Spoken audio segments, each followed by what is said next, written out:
Okay, so here in the previous lecture we briefly discussed del dot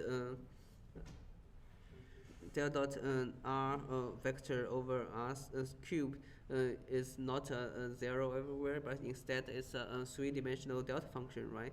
And the singularity point is sitting at the origin, and now you can think of that we simply shift the coordinate of everything and start not from 0 but from r prime, right? And that gives us the definition of the separation vector. And if we calculate the del acting on this field where the origin already shift to the r prime, the final result is similar, right? We can simply shift the delta function to the r prime location.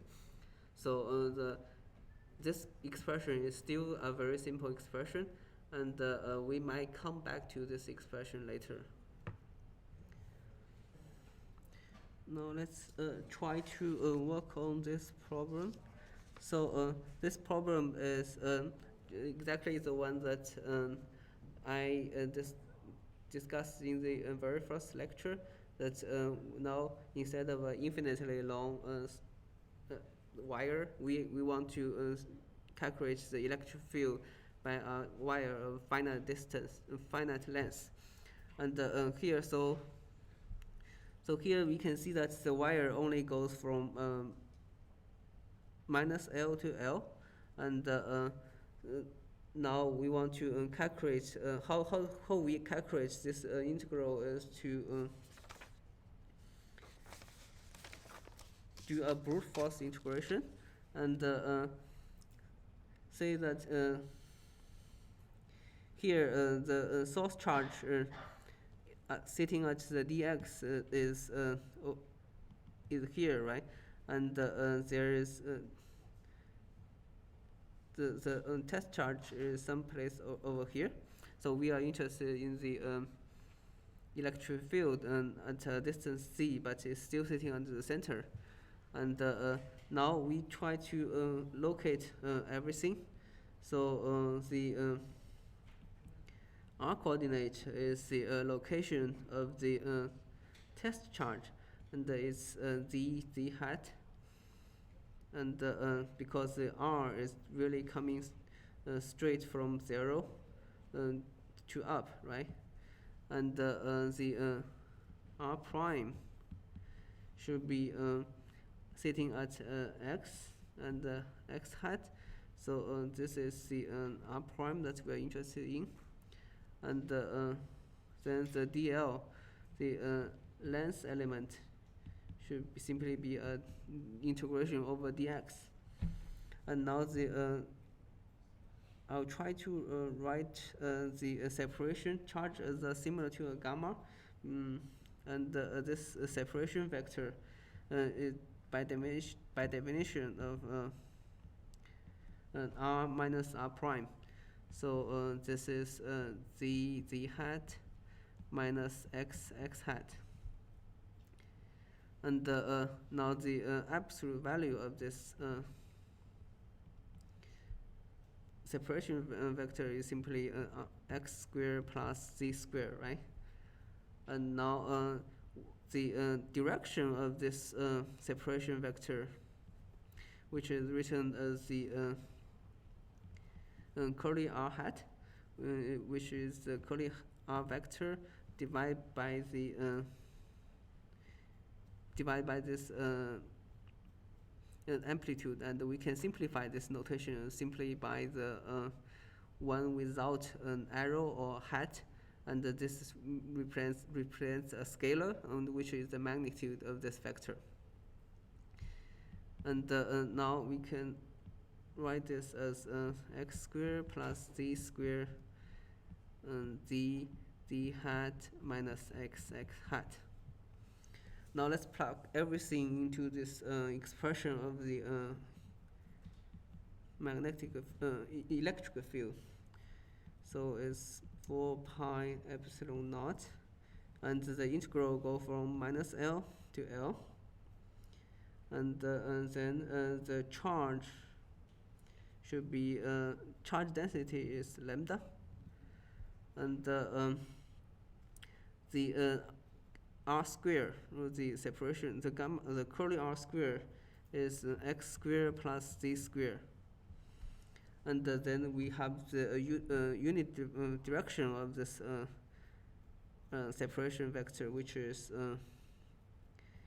d hat minus x hat divided by square root of x square plus z square, and we integrate the entire thing over dx, right? And now we try to work out this integral. Now we can separate this into two terms, right? One is integration from along the z direction. Another is the integration along the x direction, right? So let's write out the x direction first, because I think it should be easier.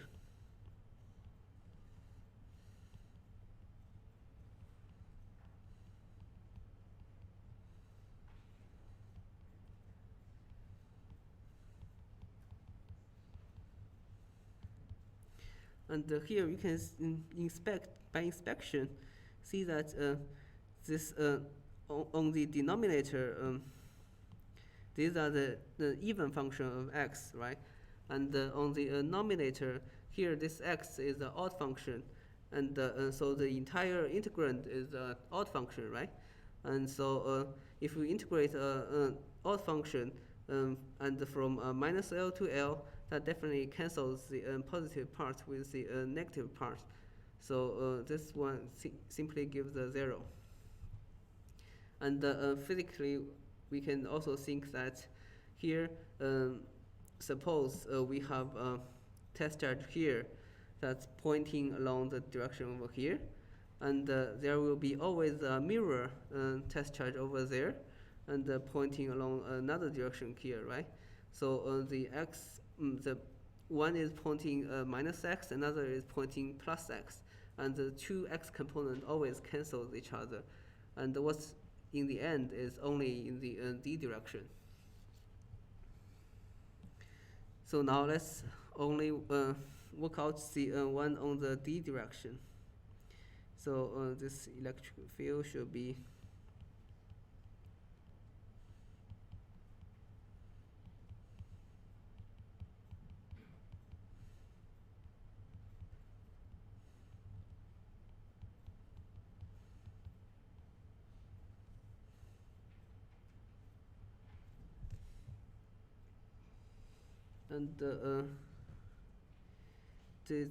if we work this integral out, so really these two terms can be combined, and this is the square root of x squared plus z squared to the cube. And if we work out this integral,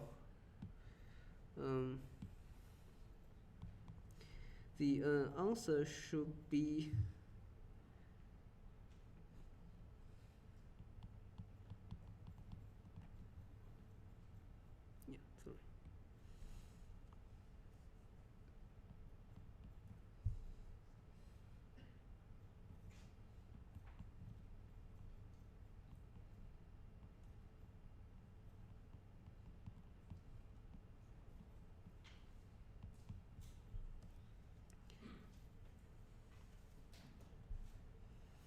and what this finally gives is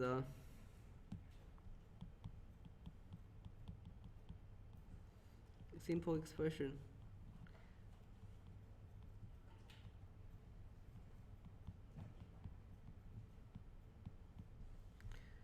Now let's see if this expression makes sense. So again, we can do some limit analysis. So the first limit analysis you can do is to simply consider the z being infinite. So the first one we want to check is z goes to infinite, and to see how this E field goes like. So the E field will become,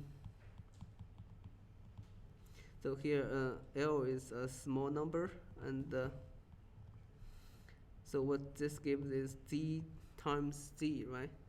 So this is similar to a point charge also. And now let's get to another limit, which is L goes to infinite. Now the E field should be, so the top L cancels the bottom L square square root. So it will be,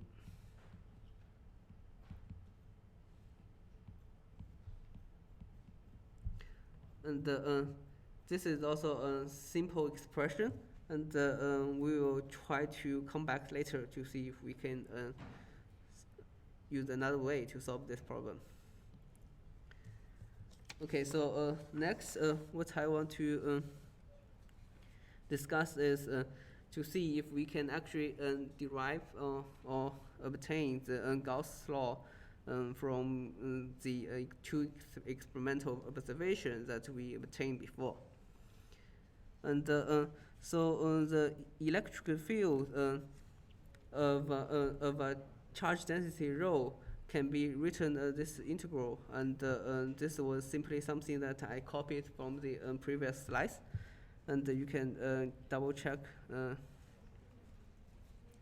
And now I want to find out the divergence of electric field here.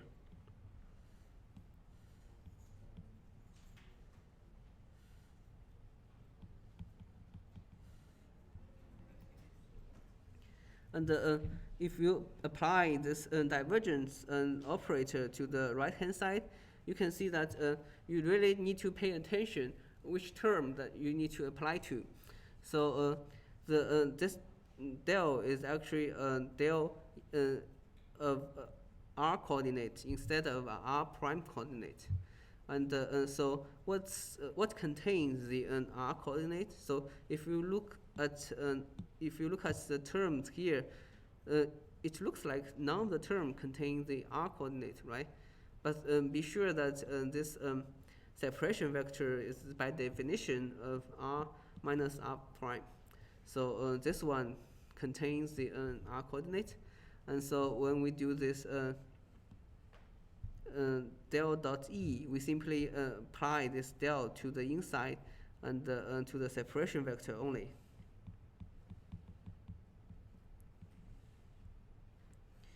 So it should be del dot curly r over curly r square, and sorry, this should be curly r hat, and apply over this one.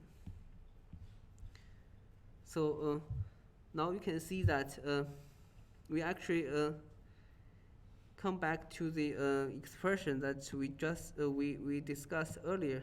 So this one is actually what we discussed in the first half of the session. This is simply a delta function, and now we can plug the delta function in, and so it should be 4 pi del of curly r.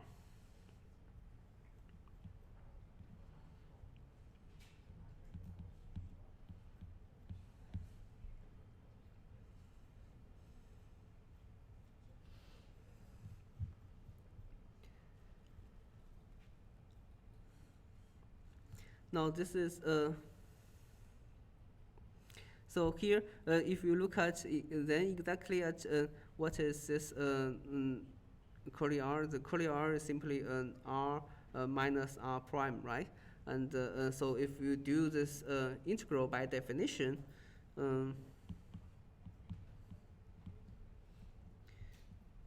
that gives you d tau prime, and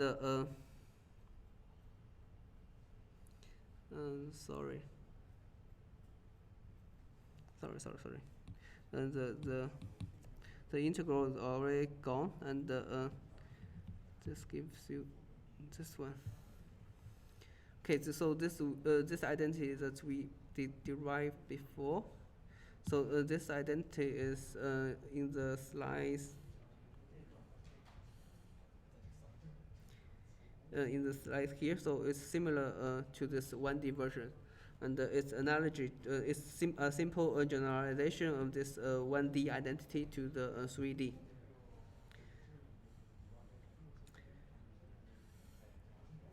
So here, this is now what's left over is simply del dot E equals 1 over epsilon naught rho r, right?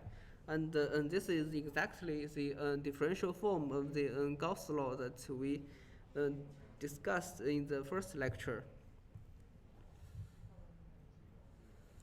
And now if we do a simple integration, say that if we integrate over a volume, and then that will give us the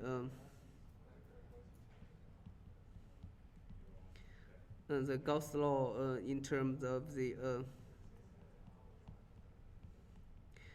in the integral form. And so here, this Gauss law in the integral form, you are already very familiar, right? And let's see like how this integral version of the Gauss law can be applied.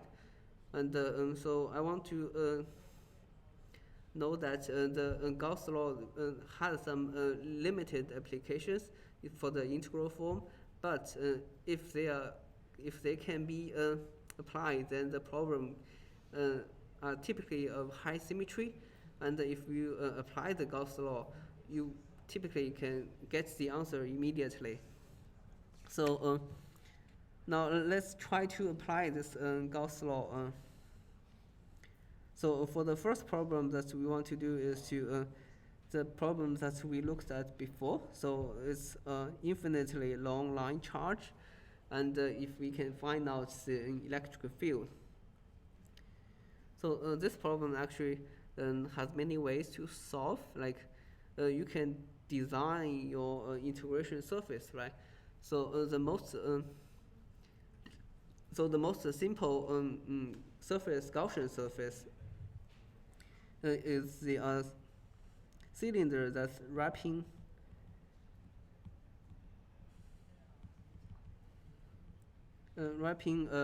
around this wire, and the charge we can simply set a distance like of a, say, and then we can try to find out what's the we should think R is a better notation. So then we can try to find out the electric field try to find the electric field at a radial separation of R. And now if we by inspection we can see that this is really an infinite long line, right? So this is suppose this should be a cylinder, but the the two sides are really small size comparing to the infinitely long cylinder, infinitely large surface on the what's that called? The surface area over here, right? And so what we need to do is simply to integrate out the surface area here, and simply leave out what's over there.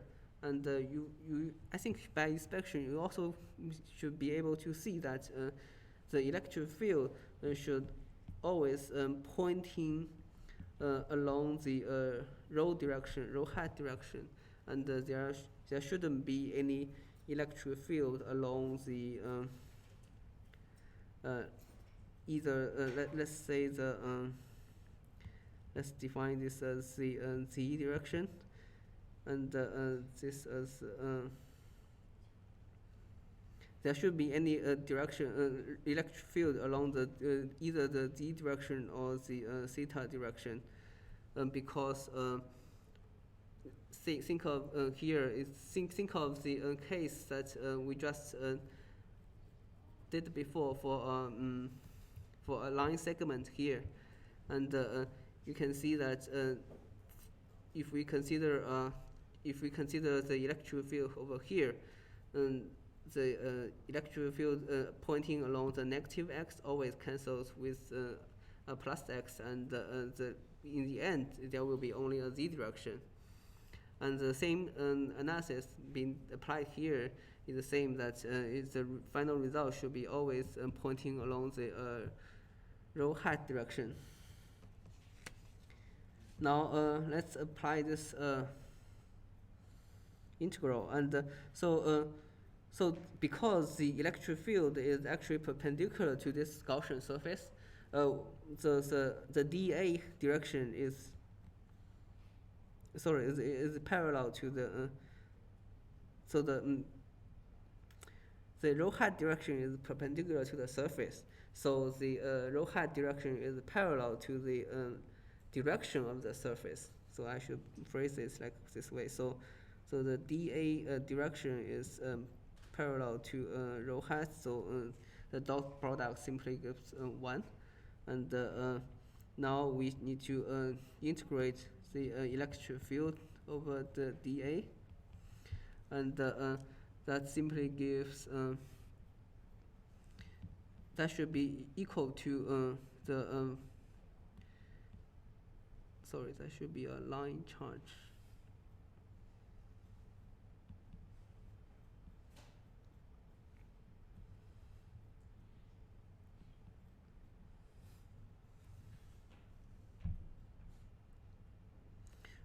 Let's integrate from minus L to plus L, and now this the electric field itself should be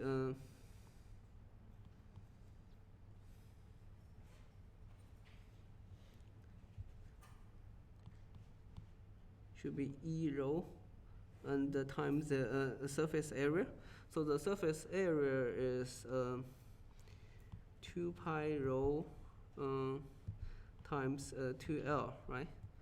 And so if we equals the left hand side with the right hand side, should be 2L lambda.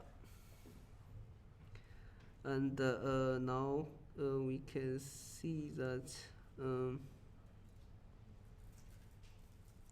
here the 2L cancels the 2L, and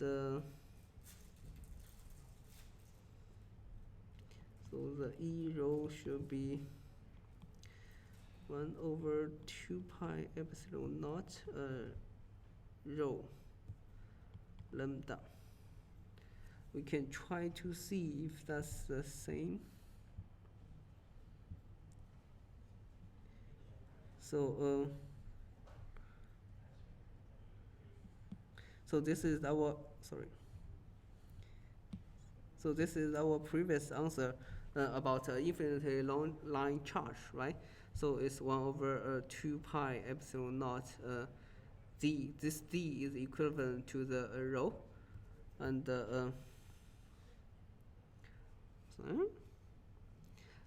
sorry. So this rho should be really on 1 over rho. Okay, so if I corrected this 1 over rho, then it should be equivalent to the previous answer, right? And so this means that now really here, instead of doing this long derivation and trying to brute forcefully integrate the line charge, here for this infinitely long wire, we can simply apply the Gauss law, and that actually gives us a one-step answer to the solution here, right? And here, this ugly integrand, I even didn't do it in class because it might take time. And but here, I directly write out the answer, right? So if you really have a high symmetry problem, you should definitely try the Gauss law. And now the second problem that I want to try is Find the electric field inside and outside a uniformly charged solid sphere with a total charge Q and charge density. So what means is that suppose there is a sphere of 3D sphere that's of size r, and you can see that the total charge is rho, so the total charge is q, and the charge density can be labeled as rho.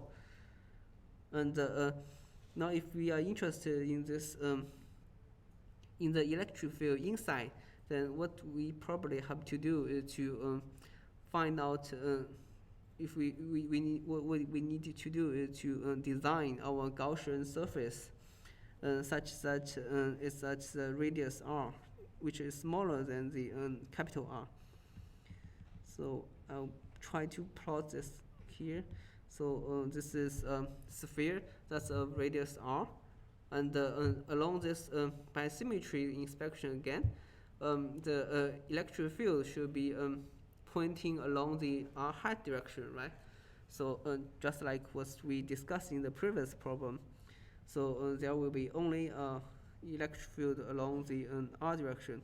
Here I write down the r and implying that we are already considering the problem in the spherical coordinates. And the electric field along the theta and phi direction should be supposedly all zero. And this means that again the electric field is perpendicular to the surface, and which makes our integration also easier. So in principle it should be E dot dA, but here this this dot product gives us 1, and so we simply need to integrate the surface, and this one should be given by the integrating over the entire volume with at r, right? So now we do this integral. The left hand side gives us ER, and the size of the sphere, the surface area of the sphere should be 4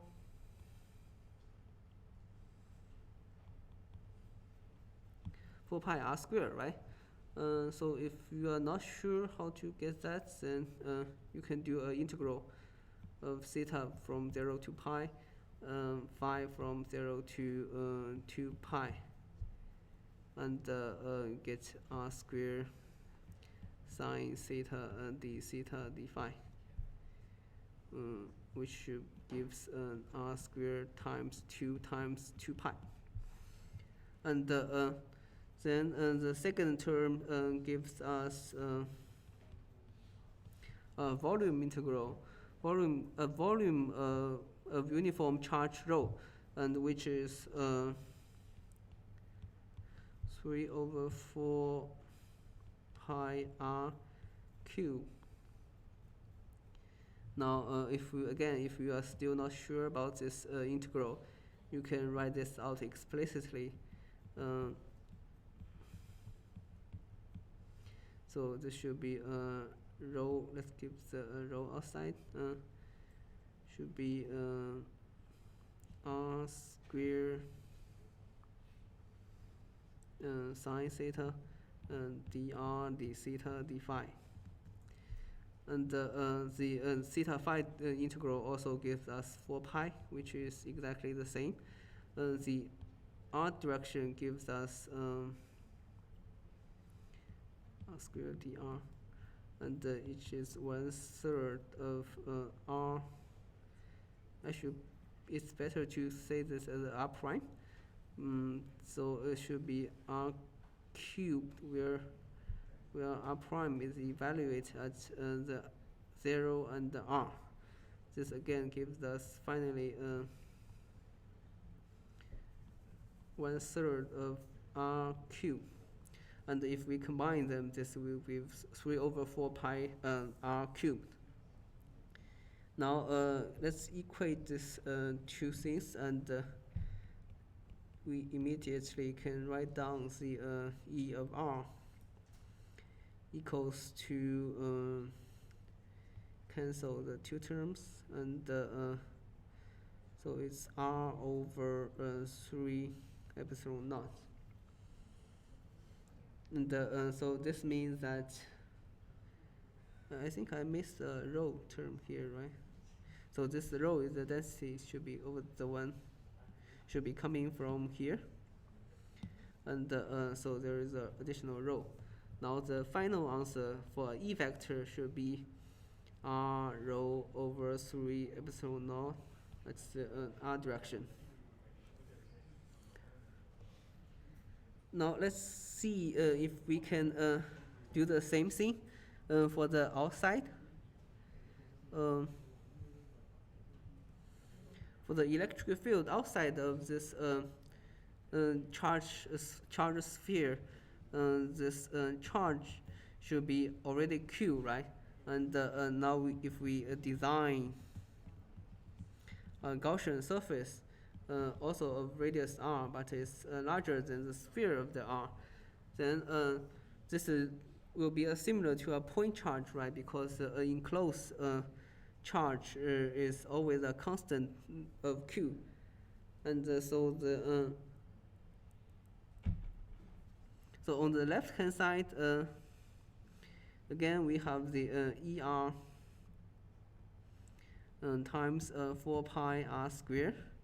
On the right hand side, it should be charge Q over epsilon naught, and now the outside electric field should be 4 pi r square epsilon naught of Q along the also the r direction.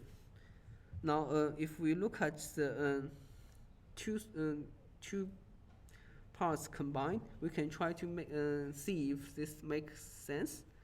So let's plot the electric field as a function of this radius r. And you can see that when the r haven't reached the shell of the shell radius capital R, it seems to be a linear increase function, and once it reached exactly at R, the two terms must be equal to each other, right? And however, now we see that after the integration surface becomes larger than R, we should apply the second equation, where the R decays as a function of 1 over R squared. So the combined plot should be something like this, and it's initially increased linear as a function of R, and then decrease as a function of 1 over R squared. Okay, so this is two simple examples of how to apply the Gaussian's Gauss law for the integral form. I think you might already be familiar with these two examples, even in the physics 2041, right? So here this is simply a review. And now we've finished calculating the divergence of the E field. We might here talk about how to calculate the curl of the E field. So the divergence of the E field simply gives us the charge density. And how about the curl of E? Again, we can do the exact same thing, right? So when we apply the del dot E, we apply this del only on this separation charge. And the same applies to the del cross E. The del cross implies that this del is applying on the r vector only, and this term only has the r prime vector. We don't need to act on that, and the separation charge implies that it's dependent on r. So in the end, we need to apply the del cross term into this separation vector. And if you check your homework problem, homework 4, there is a sub question that also calculates exactly this quantity, and the answer should simply give 0. And now this means that del cross E should be 0 here. And just be reminded that this conclusion is only true in the electrostatic case, and since we are not discussing the magnetic field here.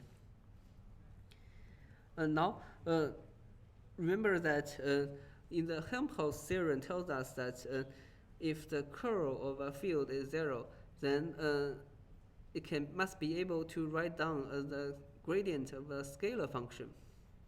So from this del cross E equals 0, we immediately arrive that the E must be able to be written down as some sort of scalar function and the gradient.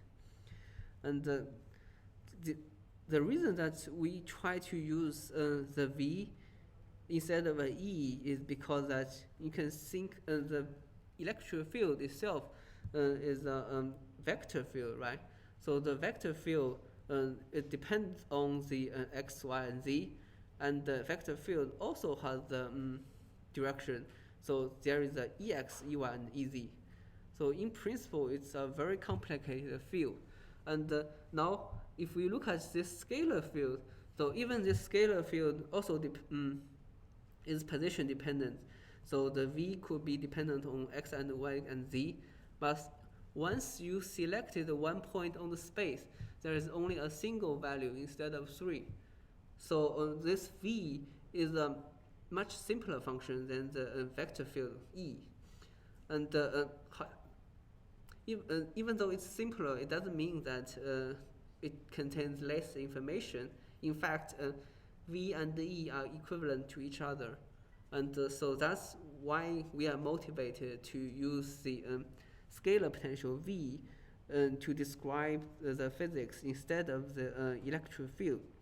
So even though the electric field is a physical quantity and it's a physically measurable quantity, the V is simply something that we imagine that exists, and this V could actually sometimes help us solve the problem and also maybe get some insight.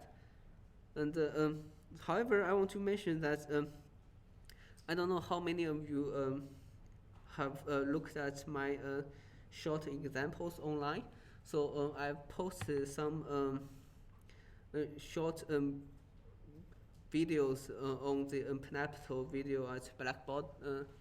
And so on one of the examples, I've finished one of the example that I gave during the lecture, but wasn't finished because of this screen. The screen was not able to write.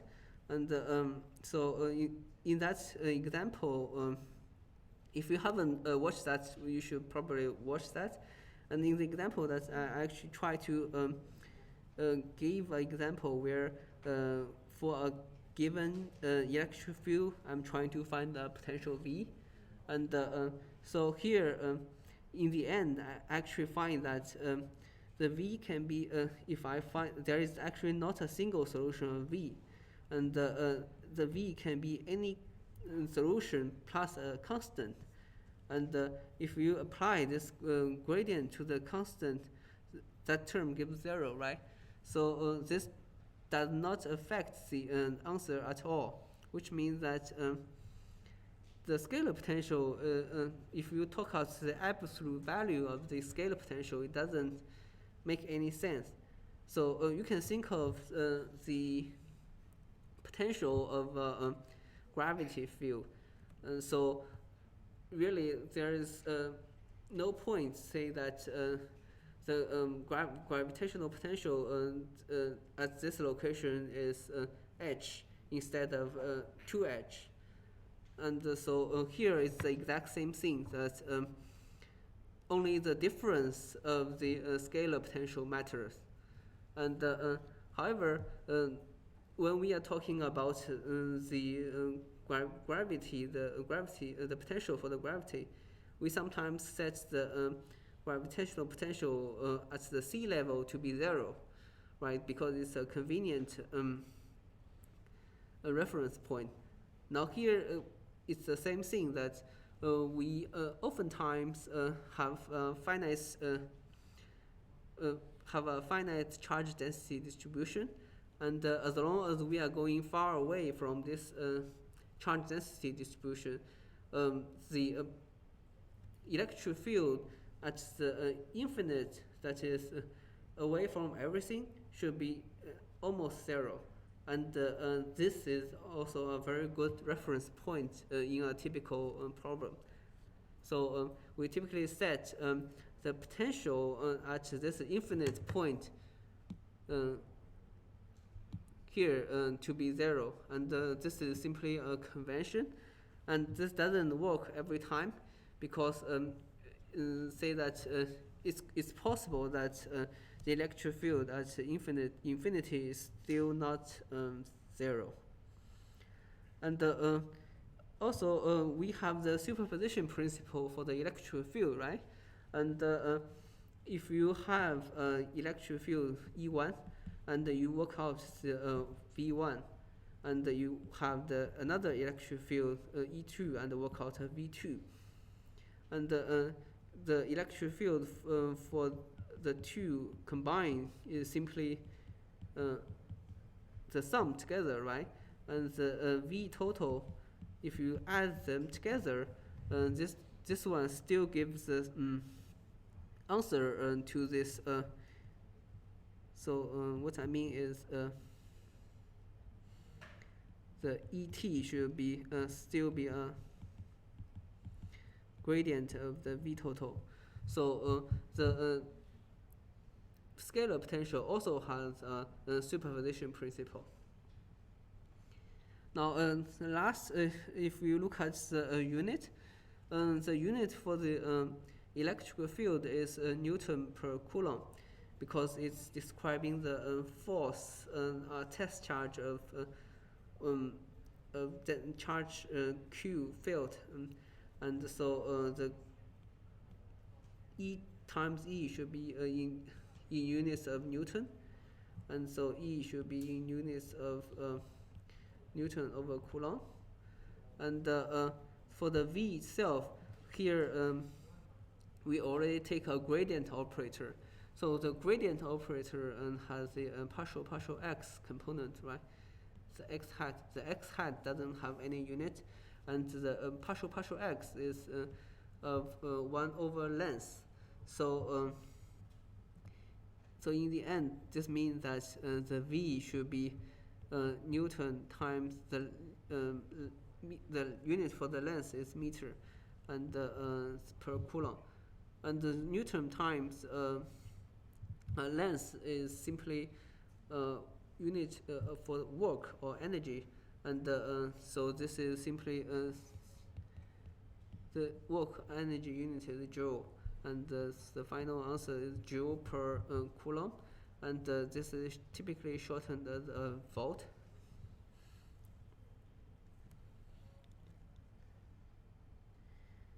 Now let's see if we can try to find out the potential, say for an infinitely long wire. So again, that was the problem that we calculated the electric field several slides earlier, and the electric field is this one, right? So so we will try to copy this down, and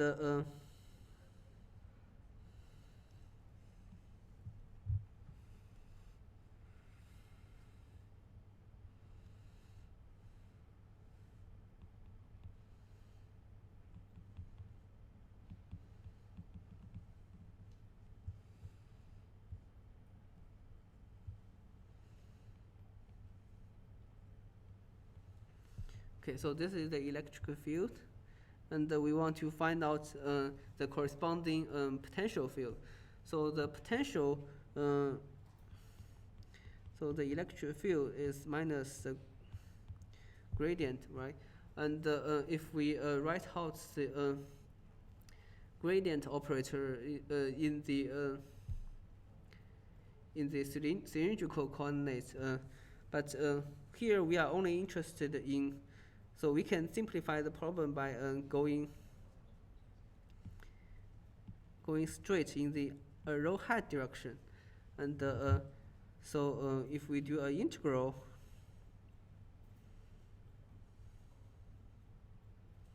so if we always go from the in the row height direction, and do an integral of the e along a line, and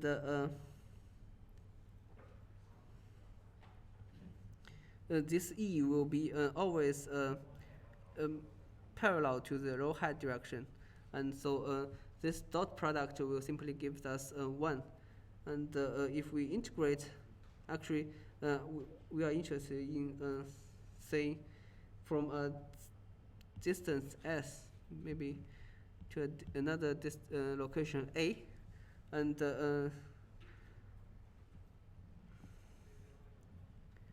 this is where the infinitely long wire sits, and the reason that I don't start from infinity integrating out to row is there might be some problems, and so I simply start from any reference point to a desired point here.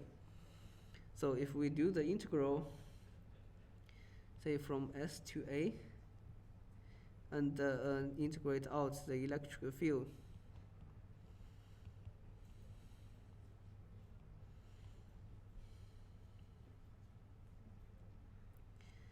then potentially that gives the potential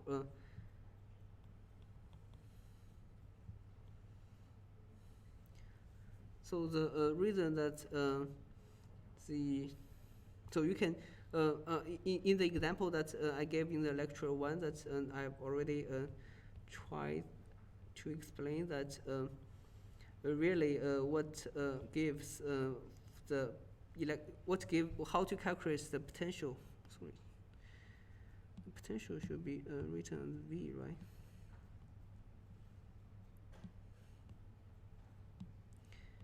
The scalar potential is really easy to calculate. You can simply integrate the electric field along any line, and that will give the vector potential. Probably there is a minus sign, and you can try to see that if the gradient of that goes back to E, and so if we work this out, you can get, let me see, so minus lambda over 2 pi epsilon naught, and it's an integration of 1 over rho, right? So 1 over rho gives a log function, so log A over S. And you can see that if you try to integrate really from infinite, you actually see problems, and log infinite is actually infinite, and so there's really no zero reference point for this problem. So the reason why this so what I mean is that if you set S to infinite or A to infinite, this the potential blows up, right? So and we say that we are what we are interested in was the convention was to write the reference point as infinite to be 0, but for this case it seemed to be not possible to do, right? So any of you have a guess of why the as infinitely far away the problem cannot be written, the potential cannot be written as 0? So so the reason actually simple in the sense that even though it's at infinity, there is actually still charge over there, and this charge will bring problem. And because we are considering an infinitely long wire, and say if this wire is finite length, then this v should be a well-behaved function.